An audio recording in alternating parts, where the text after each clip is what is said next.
नमस्कार, welcome to electrical and tech YouTube channel. Important MCQ का जो सीरीज़ कर रहे थे हम लोग पीजीसीआर जेटीटी के लिए, वो एमसी के लिए, तो उसी सीरीज़ का डीसी जनरेटर का ये दूसरा पार्ट का वीडियो है।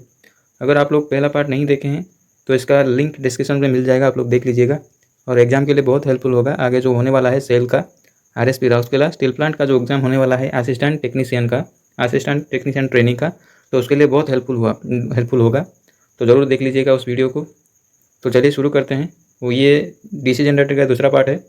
तो चलिए शुरू करते हैं कुछ इंपॉर्टेंट एमसीक्यू से। देखिए पहला क्वेश्चन क्या कहा है, which formula is used to calculate the generate EMF in DC generator. DC generator में ईएमएफ जो जनरेट होता है तो कौन सा फार्मूला है जिसके ज़रिए हम इसका जनरेट ईएमएफ को कैलकुलेट कर सकते हैं। तो बताइए आप लोग कौन सा आंसर होगा। तो याद रखो क्या आंसर हो सकता है, E is equal to generate EMF को हम लोग ई डिनोट करते हैं। तो ई इज इक्वल टू किसके साथ, क्या क्या हम इसका फॉर्मूला है, phi Z N P Y 60 into A. Generate EMF का जो डीसी जनरेटर का ये होता है डीसी जनरेटर का जनरेटेड ईएमएफ का फॉर्मूला। तो Z phi N P Y 60 into A. चलिए जानते हैं ये सबका क्या क्या डिनोट करता है, जेड क्या है, एन क्या है, पी क्या है, इसके बारे में हम लोग जानते हैं। तो पहला हो गया फाई किसके लिए है, फाई को बोला जाता है फ्लक्स को डिनोट करता है। बाकी जेड और एन और पी ये क्या डिनोट करता है, N RPM RPM rotation per minute को, पी पोल को डिनोट करता है, जेड नंबर ऑफ कंडक्टर्स को डिनोट करता है, बाकी ए डिनोट करता है पैरेलल पाथ को। तो क्लियर हो गया आप लोग, Z phi N P by 60 into A, ये हो गया फॉर्मूला ईएमएफ जनरेट होने का डीसी जनरेटर का। तो इसमें सही आंसर कौन सा रहेगा, सही आंसर होगा इसका यानी Z phi N P by 60 into A, C is the right answer इसका, याद रखेंगे। नेक्स्ट क्वेश्चन पर चलते हैं। नेक्स्ट क्वेश्चन बोला what is the reason for DC generator fail to build up voltage. अगर डीसी जनरेटर वोल्टेज बिल्ड करने के लिए, वोल्टेज जनरेट करने के लिए सक्षम नहीं हो रहा है, तो किसके कारण नहीं हो रहा है, लूज ब्रूस कॉन्टैक्ट ना, इसके लिए तो नहीं होगा भाई। लूज होगा तो ब्रूस कॉन्टैक्ट, इसके लिए कोई प्रॉब्लम नहीं है बिल्ट अप वोल्टेज के लिए। Armature resistance is more, field resistance is above critical, armature resistance is more नहीं हो तो थोड़ा वोल्टेज ड्रॉप हो सकता है ज़्यादा, मतलब ये जनरेट ना होने के लिए ये कारण नहीं हो सकता है, लेकिन थोड़ा वोल्टेज ड्रॉप हो सकता है अगर आर्मेचर रेजिस्टेंस ज़्यादा होगा तो। तीसरा बोला क्या है, सी नंबर बोला field resistance is above the critical resistance. हाँ ये रहा सही आंसर आपका। तो सी, अगर आपका जो फील्ड है आर्मेचर का, हमारा डीसी जनरेटर का जो फील्ड है, एक्साइटेशन के लिए जो फील्ड हम यूज करते हैं, तो उसका अगर रेजिस्टेंस क्रिटिकल रेजिस्टेंस हो गया, तो हाई रेजिस्टेंस हो गया, तो वो क्या होगा, वोल्टेज जनरेट नहीं कर पाएगा डीसी जनरेटर। तो याद रखेंगे हम लोग, अगर क्रिटिकल रेजिस्टेंस हो जाता है, किसका, फील्ड का रेजिस्टेंस, अगर क्रिटिकल रेजिस्टेंस हो जाता है एबव क्रिटिकल रेजिस्टेंस, तब जनरेटर वोल्टेज जनरेट नहीं कर पाता है। तो सी इज़ द राइट आंसर इसका, याद रखेंगे। नेक्स्ट क्वेश्चन पर चले। नेक्स्ट क्वेश्चन बोला है what is the purpose of pole shoe in DC generator. हमारे जो डीसी जनरेटर में पोल होता है, पोल के लिए जो पोल शू लगता है वो किसके लिए, किस पर्पज़ के लिए यूज़ करते हैं बताइए। रिड्यूस एयर गैप, यानी एयर गैप को कम करने के लिए, इंक्रीज द फील्ड स्ट्रेंथ को बढ़ाने के लिए, मिनिमाइज द मैग्नेटिक लॉस को कम करने के लिए, या spread out flux uniformly in the air gap. जो एयर गैप होता है उसमें जो फ्लक्स को ठीक से स्प्रेड करना, उसी के लिए यूज़ करते हैं। तो कौन सा राइट आंसर होगा इसका। तो देखो ये रिड्यूस एयर गैप को कम करने के लिए हम लोग नहीं करते हैं पोल शू को यूज़, ना ही ए ना बी, ये राइट आंसर होगा इसका, D is the right answer, याद रखेंगे।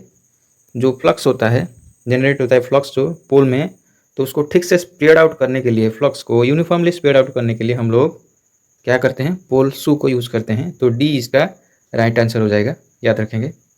इसका right answer is D, spread out flux uniformly in the air gap. Next question पर चले। नेक्स्ट क्वेश्चन बोला है what is the function of split ring in DC generator. Split ring यानी commutator. Commutator का काम क्या है भाई डीसी जनरेटर में, क्या कंस्टेंट वोल्टेज को मेंटेन रखना, नहीं, कम्यूटेटर कभी मेंटेन नहीं रखता है कंस्टेंट वोल्टेज। तो कलेक्ट द करंट यूनिडायरेक्शनली, देखिए ये रहेगा लास्ट, ये रहेगा सही आंसर। करंट को कलेक्ट करता है, अगर जो ईएमएफ जनरेट होता है उसको कलेक्ट करता है यूनिडायरेक्शनली, क्योंकि ये याद रखेंगे, ये क्या करता है, कम्यूटेटर या स्प्लिट रिंग कलेक्ट करता है करंट को unidirectionally. Reduce the voltage at process, नहीं, इसका काम नहीं है। इंक्रीज द टर्मिनल वोल्टेज, ये बढ़ाने का काम, टर्मिनल वोल्टेज को बढ़ाने का काम भी कम्यूटेटर का नहीं है। तो B is the right answer, collect the current unidirectionally. बहुत इंपॉर्टेंट क्वेश्चन है, याद रखना। नेक्स्ट क्वेश्चन पर चले। देखिए नेक्स्ट क्वेश्चन क्या बोला है। नेक्स्ट क्वेश्चन बोला है which material used to make brush in generator. जो कार्बन ब्रूस होता है ना, कौन सी मटेरियल में बना होता है? हम तो आंसर अभी बोल दिए हैं, कार्बन का बना होता है। तो B is the right answer, carbon and graphite. B is the right answer, याद रखेंगे, carbon and graphite is the right answer. Brush कभी स्टील का नहीं बनता है, एल्यूमिनियम का भी नहीं बनता है, कि कास्ट आयरन का नहीं बनता है। तो ये कौन सी ऑप्शन सही रहेगा? बी, सी या ए डी को नहीं होगा, B is the right answer.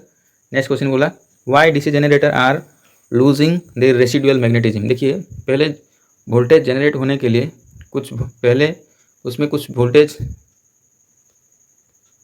Generator का फील्ड एक्साइटेशन होने के लिए अपना का कुछ मैग्नेटिज्म प्रॉपर्टी रखता है। उसके बाद ये क्या होता है, मैग्नेटाइज होता है, हम लोग मैग्नेटाइज करते हैं। जो वो प्रॉपर्टी रखता है उसको रेसिडुअल मैग्नेटिज्म बोला जाता है। ये बोला है क्वेश्चन में, किस वजह से वो मैग्नेटिज्म प्रॉपर्टी जो होता है रेसिडुअल मैग्नेटिज्म वो हरा देता है। इसमें से कौन सा कारण सही है वो पूछा है। तो बताइए सही आंसर क्या होगा।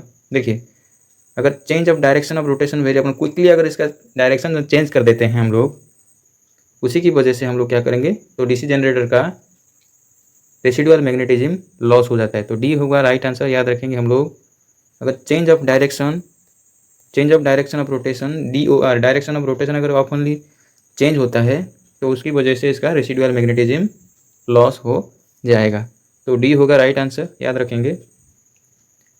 How does the magnetic circuit complete through the yoke and pole in a generator. हाँ, और एक बात याद रखेंगे हम लोग, अगर क्वेश्चन में पूछा गया कि रेसिडुअल मैग्नेटिज्म कौन सी जनरेटर के लिए ज़रूरत नहीं होता है, सेपरेटली एक्साइटेड, सेल्फ एक्साइटेड, इसमें से कौन सा, याद रखेंगे इसको भी। सेपरेटली एक्साइटेड जो होता है उसके लिए हमको रेसिडुअल मैग्नेटिज्म की ज़रूरत नहीं पड़ेगा, तो ये भी इसको याद रखेंगे। चलिए नेक्स्ट क्वेश्चन बोला है how does the magnetic circuit complete. देखिए ये बहुत अच्छा क्वेश्चन पूछा है, मैग्नेटिक सर्किट कैसे कंप्लीट होता है through the yoke and pole in a generator. क्योंकि हम जानते हैं जनरेटर में योक तो होता है, योक पोल भी होता है, ये सब पार्ट है। तो योक and pole in a generator वो कैसा कंप्लीट होता है, उनका मैग्नेटिक सर्किट कैसा कंप्लीट होता है वो पूछा है। बताइए आप लोग कौन सा होगा right answer. Field coil, armature core, laminated pole core, winding conductor in armature, कौन सा सही आंसर होगा इसका। देखिए इसका सर्किट कैसे पूरा होता है, तो फील्ड कॉयल के जरिए आर्मेचर तक जब पहुंचता है, क्या आर्मेचर तक जब पहुंचता है मैग्नेटिक सर्किट तभी कंप्लीट होता है, याद रखेंगे इसको, आर्मेचर कोर। बी होगा इसका right answer. Magnetic circuit complete armature core की थ्रू क्या होता है, मैग्नेटिक सर्किट कंप्लीट होता है, याद रखेंगे। बी हो जाएगा इसका right answer. What does the magnetic circuit complete through the yoke and pole. Yoke and pole की थ्रू आर्मेचर के साथ कंप्लीट होता है इसका मैग्नेटिक सर्किट। तो नेक्स्ट क्वेश्चन पर चले। Which type of DC generator used for long distance distribution line. ये बहुत बड़ा इंपॉर्टेंट सवाल है। लॉन्ग ट्रांसमिशन डिस्ट्रीब्यूशन लाइन के लिए कौन सा कौन सा जनरेटर को हम लोग यूज करते हैं। बताइए आप लोग, series, shunt, differential compound, cumulative compound, कौन सा होगा इसमें। देखिए इसका राइट आंसर होगा, याद रखेंगे, डिफरेंशियल कंपाउंड जनरेटर को हम लोग यूज करते हैं लॉन्ग डिस्टेंस डिस्ट्रीब्यूशन लाइन के लिए। नेक्स्ट क्वेश्चन पर चले। कौन सा DC generator which type of DC generator work in absence of residual magnetism. मैं अभी बात कर रहा था उसके लिए, कौन सा होगा इसका राइट आंसर बताइए। ऐसा कौन सा डीसी जनरेटर है जो एब्सेंस ऑफ रेसिडुअल मैग्नेटिज्म के अनुपस्थिति में भी काम कर सकता है, चालू हो सकता है, जनरेट हो सकता है। तो कौन सा जनरेटर है ये, अभी मैं बोल रहा था, उसका आंसर डी हो जाएगा इसका right answer, separately excited DC generator. जो सेपरेटली और अलग से एक्साइट हो रहा है तो उसके लिए कोई रेसिडुअल मैग्नेटिज्म की ज़रूरत नहीं होता है। तो डी हो जाएगा इसका राइट आंसर। नेक्स्ट क्वेश्चन क्या बोला, why solid pole shoe are use in DC generator. DC generator में जो पोल शू यूज होता है वो सॉलिड का होता है। तो क्यों होता है वो solid, to reduce copper loss, to increase the residual magnetism, to decrease the residual magnetism, to reduce the reluctance of magnetic field. देखिए इसमें जो कोर होता है पोल शू, इसमें कॉपर लॉस का कोई वैल्यू नहीं, कोई ज़रूरत नहीं होता है, कॉपर लॉस के लिए कोई काम नहीं करेगा, ये रिड्यूस ये नहीं है। तो ये नहीं हो सकता क्योंकि इसका वाइंडिंग कॉपर का होता है। तो ये पोल शू कॉपर का नहीं होता, ये रिड्यूस कॉपर लॉस ये भी नहीं होगा, ये कोई ऑप्शन नहीं होगा। तो इंक्रीज द रेसिडुअल मैग्नेटिज्म, क्या बी हो सकता है, बी भी नहीं हो सकता क्योंकि रेसिडुअल मैग्नेटिज्म को बढ़ा नहीं सकता पोल शू, तो बी भी नहीं होगा। देखिए इसमें जो रिलक्टेंस होता है ना, मैग्नेटिक सर्किट में जो अपोजिंग फोर्स को रिलक्टेंस बोला जाता है।